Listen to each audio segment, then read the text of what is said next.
یا ایھا الذین آمنوا ایمان والو لا تکونوا کالذین کفروا مت بنو ان لوگوں جیسے جنہوں نے کفر کیا، وقالوا لاخوانہم اور کہنے لگے اپنے بھائیوں سے، اذا ضربوا فی الارض جب وہ سفر کرتے ہیں ملکوں میں، او کانوا غزاً یا ہو وہ غزا میں، غزاً جمع غازن، لو کانوا عندنا اگر یہ ہمارے پاس ہوتے، ما ماتوا وما قتلوا نہ مرتے نہ قتل ہوتے، جہاد میں نہ جاتے تو رہ جاتے، لیجعل اللہ ذلک حسرۃ فی قلوبہم تاکہ ڈال دے اللہ یہ افسوس ان کے دلوں میں، واللہ یحیی و یمیت اور اللہ ہی زندہ رکھتے ہیں اور مارتے ہیں، واللہ بما تعملون بصیر اللہ تمہارے اعمال کو دیکھ رہا ہے۔ وَلَئِنْ قُتِلْتُمْ فِي سَبِيلِ اللَّهِ اور اگر تم قتل کیے گئے اللہ کے راستے میں، او متم یا مر گئے، لَمَغْفِرَةٌ مِّنَ اللَّهِ وَرَحْمَةٌ تو بخشش اللہ کی طرف سے اور رحمت جو ملے گی،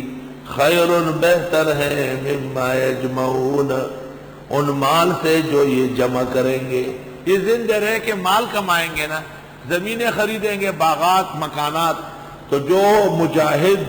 اور شہید کو انعام ملے گا وہ اس سے بڑھ کر ہے۔ وَلَئِن مُتُّمْ أَوْ قُتِلْتُمْ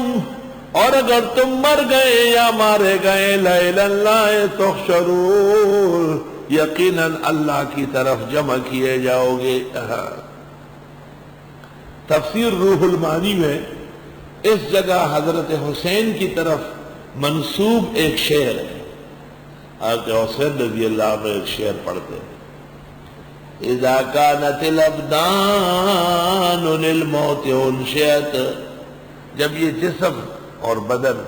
مرنے کے لیے ہی پیدا ہوئے ہیں، اذا كانت الابدان للموت انشئت